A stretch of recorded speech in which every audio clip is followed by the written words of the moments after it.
This is your weekly fix. I'm Smitha Nair.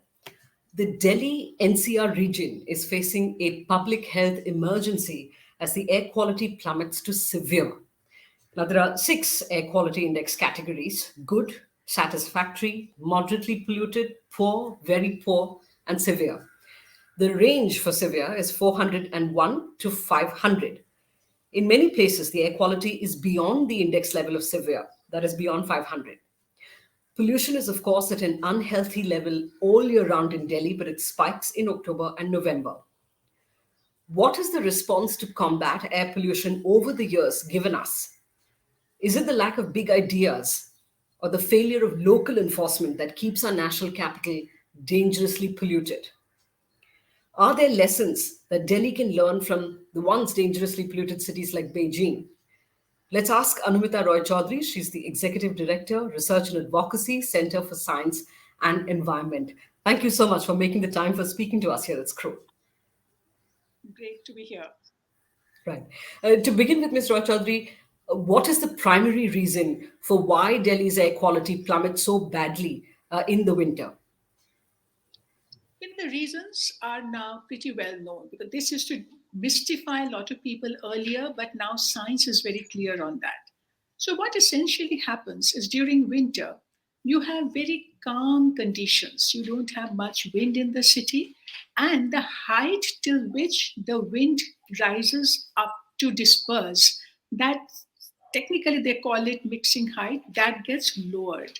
And they call it an inversion condition, which essentially means very calm conditions with no wind in the city.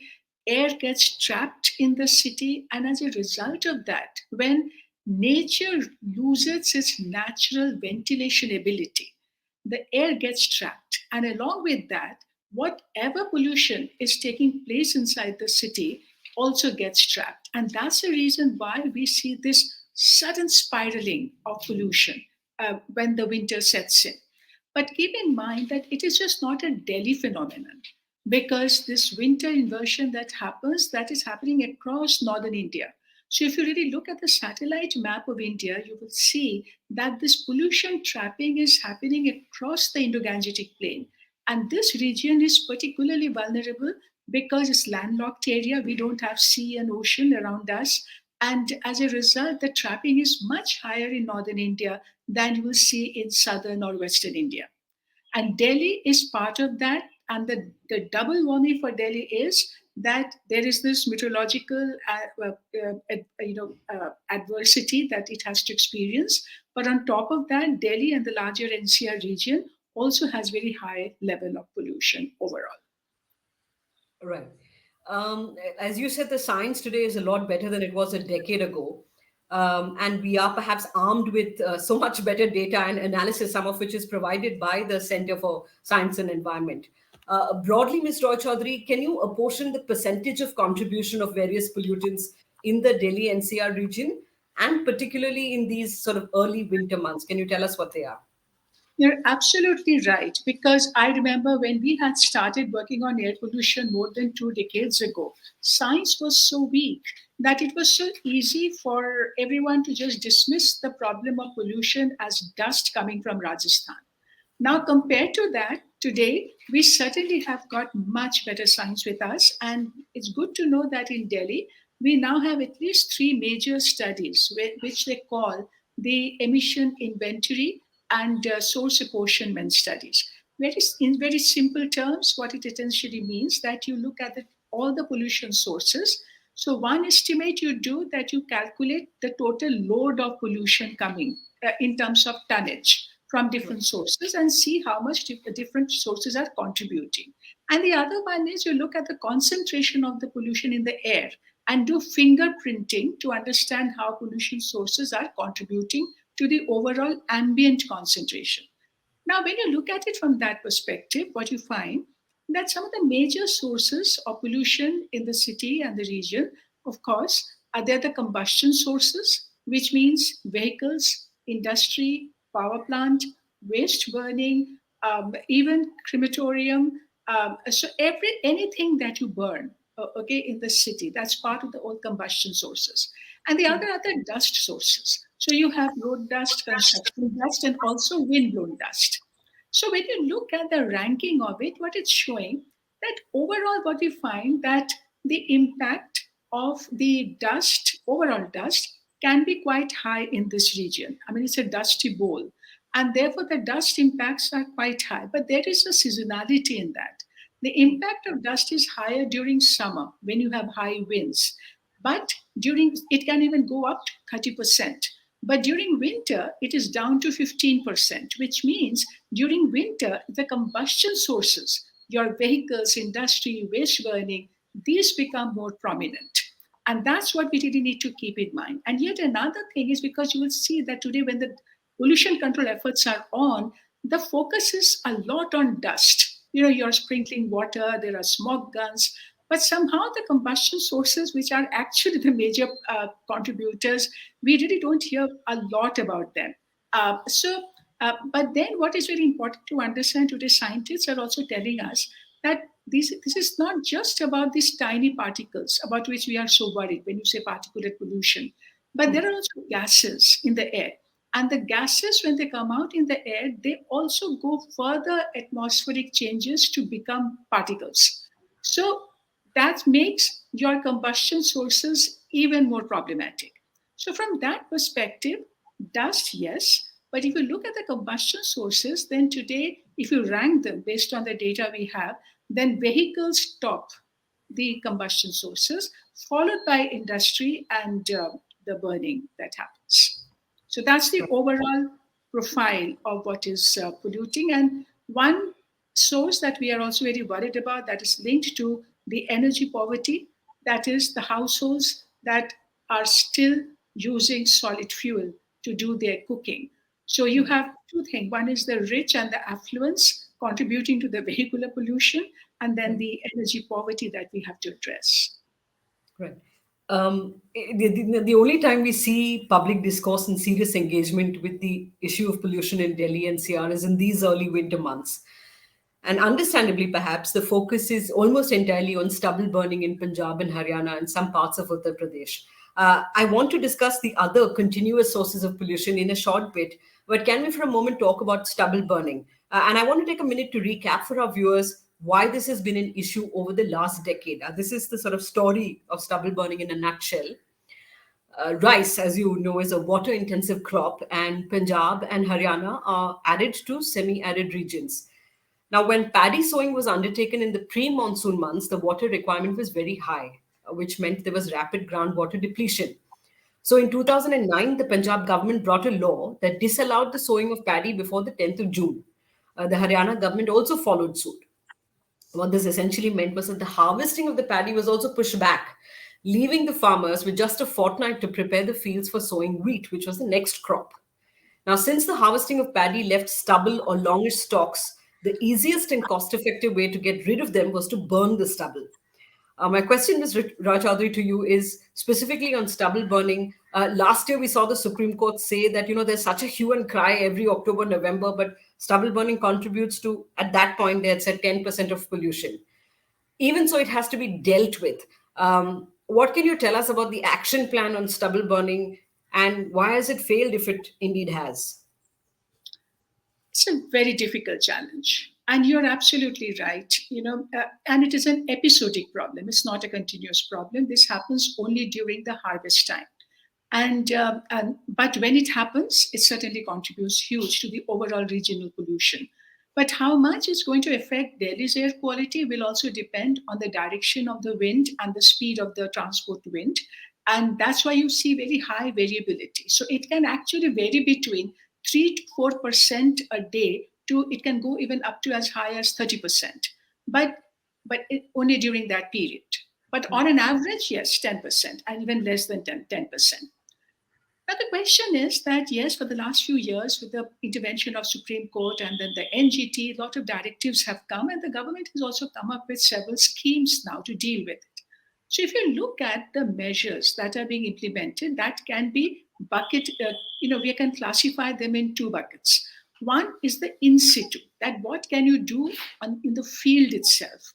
So the whole purpose is that you provide them with this subsidized implements and machine, which will help the farmers that instead of burning the stubble while they are sowing for the next crop and they're tilling the land, they mix the stubble with the soil. So it kind of becomes a mulching and a manuring of the soil, right? So that means so you are kind of utilizing the waste in the field itself. Now the question here is that for the last few years, government is giving subsidy to buy and use these machines. But to even and lot has come now. Of course, there can still be shortfall in terms of the numbers that you require and how much there is on the field. But all the recent reviews are showing that even what has come in the field, it is not being properly utilized. So a lot of these machines that they remain unutilized, they're just standing there. So clearly, there is a last mile issue with the enforcement and implementation. And the other big challenge is that these small and the marginal farmers can be unaffordable for them. Even to rent, and they're all indebted farmers. So we really have to figure out, even though there is a system that panchayats they create a role to ensure that it reaches a farmer, but clearly there is a lot of gap in the actual implementation strategy.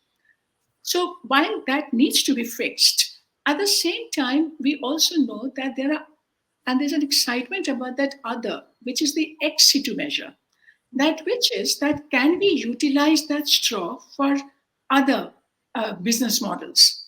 And it's very interesting that ever since in NCR region, the pressure has built up to move out of coal in the industry and go for cleaner fuel. It has actually created demand for biomass as a fuel. And you should know that even the government of India has now mandated that all power plants they need to co-fire with biomass. So this means now that you're absorbing that material, the waste material, as a resource for other industry, which is good because then it is adding economic value to the waste straw and creates an economic incentive for the farmers. Now, for that to work well, while these business models have to evolve more efficiently, but even more important is that the government also needs to invest in proper collection, transportation, and storage of the straw for continuous supply to the industry. But there are gaps even there, to have a balers, to bale them, all that kind of a thing. So the irony is that we know the solution. None of the rocket science, it has all been identified, including the decomposer, etc., that can speed up the composting of the straw. But it is the scale of application, implementation, and reaching each and every farmer in the region with adequate policy and public support. That's where we have to do a lot more. Right. And on the sources of pollution all year round, you refer to how vehicular pollution tops the list of combustion sort of pollutants. Now, one clearly remembers the opposition to the odd even policy move by the AAP government. At that point, it was said that Delhiites can't do without cars because, unlike Mumbai, for instance, public transport is not an option for many. My question to you is: has public transport augmentation just not happened like it should have? And additionally, does there need to be a behavioral change in Delhiites to urge them to use more public transport? Absolutely. So, just a couple of days ago, we have put out this analysis where Indian Institute of Tropical Meteorology, they actually do an estimation of how different sources of pollution in Delhi uh, contribute to the actual concentration, and they look at the change by the hour. How hourly the relative contribution of different sources are changing. So when we analyze that information for that particular week of Diwali, when we had the first severe day and the very poor day, what we found that about 68, Delhi's own pollution is about 32% because a lot of pollution also comes from outside. But if you look at only Delhi's local sources, okay, then vehicles are 50% of the problem, right? Now that's as big as that. But the question is that why vehicles have remained such a big problem and now actually a top problem right now, even after implementing Bharat State 6 emission standards, which kind of takes us, the way the Europe is today. and also phasing out old vehicles and putting restrictions on trucks. Now, even after that, vehicles have remained a problem, and that's simply because of the sheer number. So, whatever emission gains we have got per unit of vehicle by improving the technology, that's getting swamped by the sheer number. And this city right now has about 1.4 crore registered vehicles, according to the Vahan database of the Transport Ministry. Now, and it's just not the total number of vehicles. Now, look at it another way that given the population numbers that we have, every day we are generating more than 270 lakh travel trips. Okay. Now, how those trips are going to be carried in the city will determine the pollution source.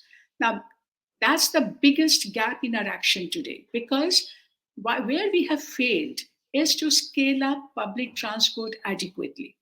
So today, Delhi has increased some number of buses, more than 7,000, but it is still 35 buses per lakh of population against the benchmark of 60, right? So there's a huge shortfall in numbers and also the service coverage of the city.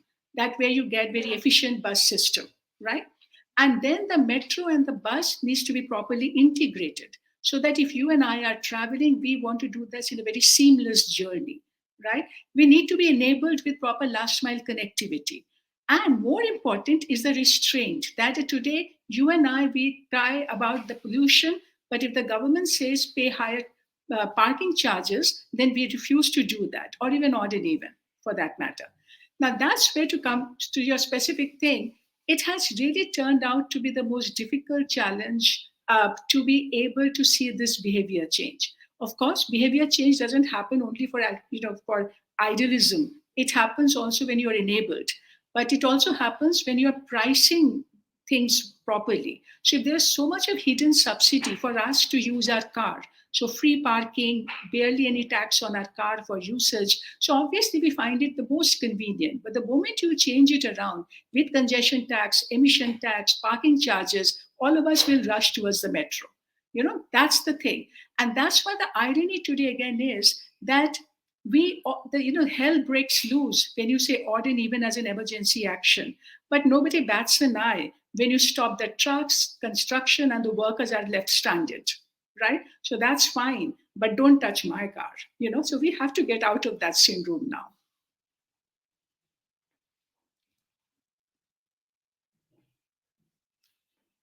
Cannot hear you. Um, you have to unmute yourself.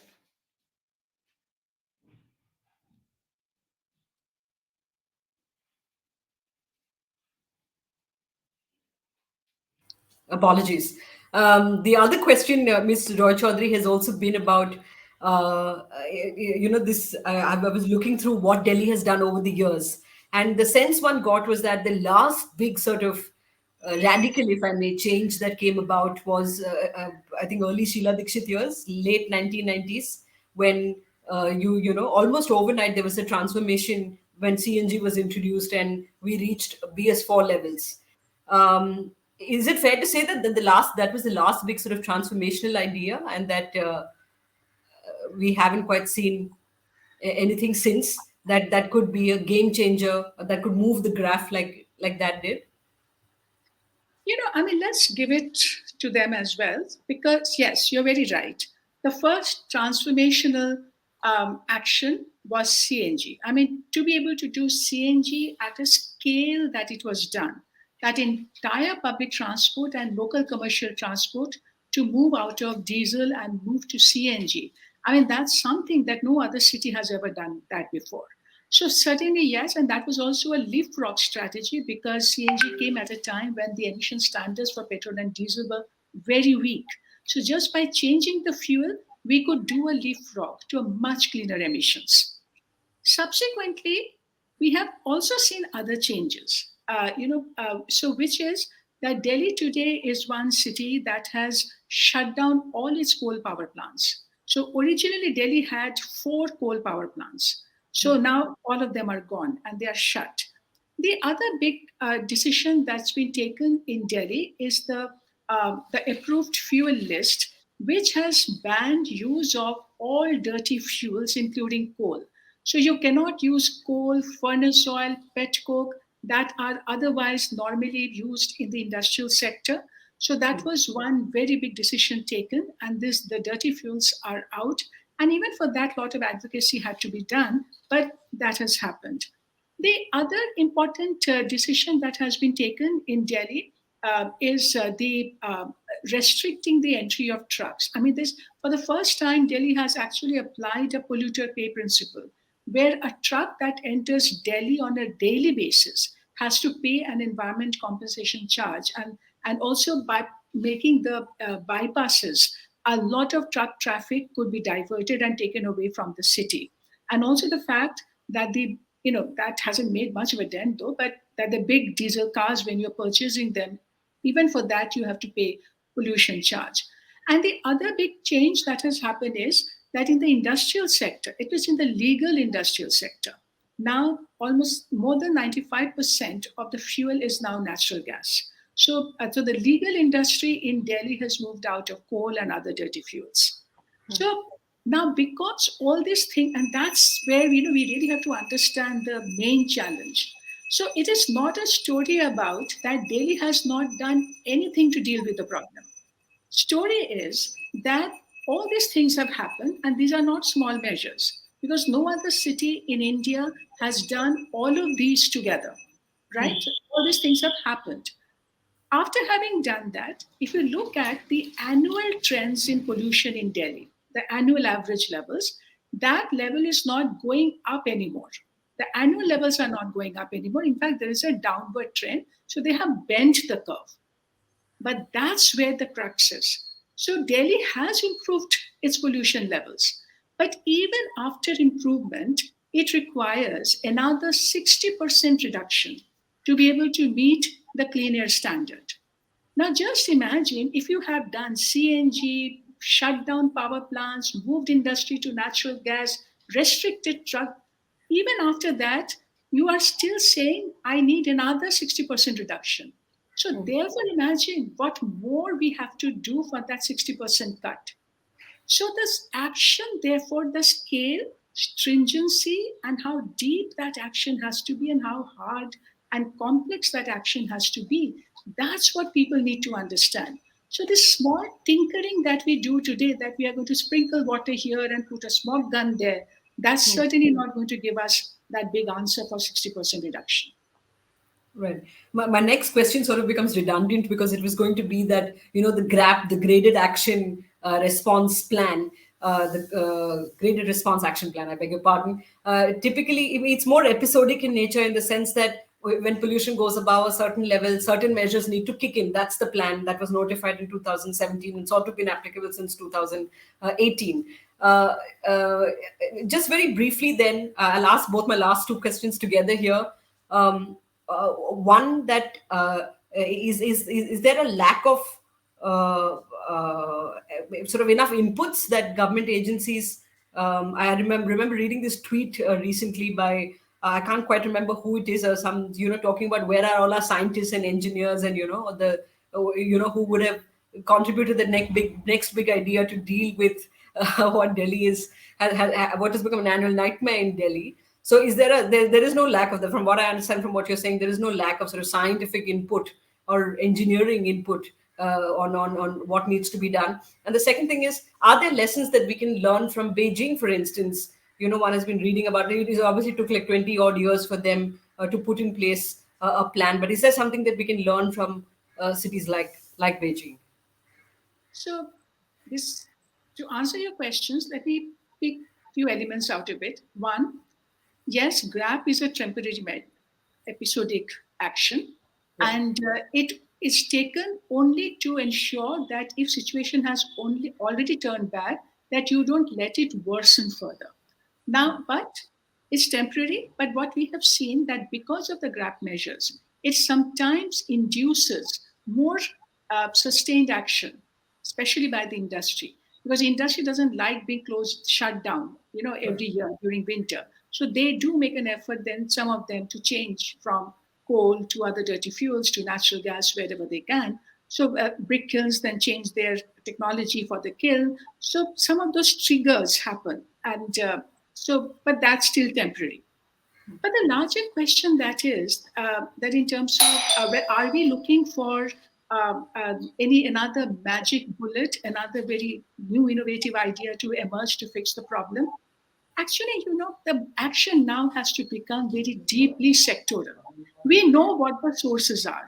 We know the vehicles, industry, power plants, and for each of these sectors, we know what needs to be done, what kind of infrastructure, what kind of systems that we need to create.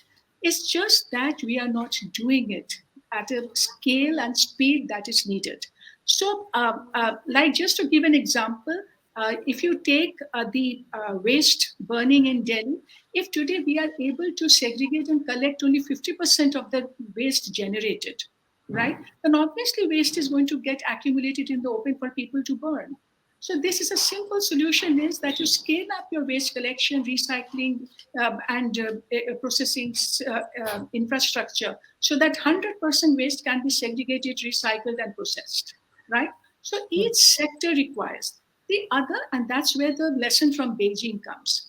So what is important for Beijing is one, that they have worked with a target reduction, and so for 5 year plan, and they aimed for 25% reduction, which they overachieved.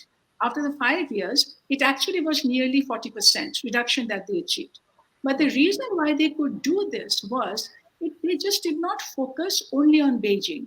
They took that whole heavy region, all the surrounding provinces as well, somewhat like Delhi and NCR, and they had an integrated plan for the entire thing, and that was implemented with zero tolerance, with absolute discipline, with vertical and horizontal accountability, that each and every department was made accountable. I mean, the officials could be penalized if things didn't happen, right?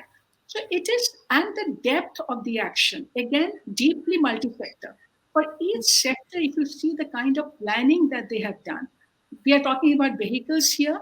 Beijing has actually fixed the number of cars that can be sold in a year, right? In addition to scaling up the public transport infrastructure and so forth. Their monitoring systems are even more advanced. In fact, today in Beijing, if you're driving a heavy duty truck, the onboard monitor is remotely connected with the regulatory agency. They can remotely track the emission levels of the truck and issue a challan if it's off spec. So, so it's a very rounded kind of an approach, and very deep infrastructure level investments that have happened to change things around. That's what is needed here. So we are talking about vehicles today, we have to fix the infrastructure. You have to create more space for public transport, have more metro, buses, integration, walking, cycling infrastructure. For the waste, as I said, today good that Swachh Bharat mission actually is saying that zero landfill policy, that you have to remediate the waste that are in our landfills. Now the process has started, but how quickly can we do that will determine action. So there are several. So therefore, we have to. So all the plans and the policies that have been prepared now for the NCR region, all these plans will have to be internalized in the department's own policy and budgeting in all the 4 states of NCR. So there is a top-down effort, but the bottom-up approach at the state level, local level, hotspot, hyper, that's where we really need to move forward. All right, this has been an illuminating conversation, Miss Anumita Roychowdhury. Thank you so much for making the time and for the work you do. Thank you.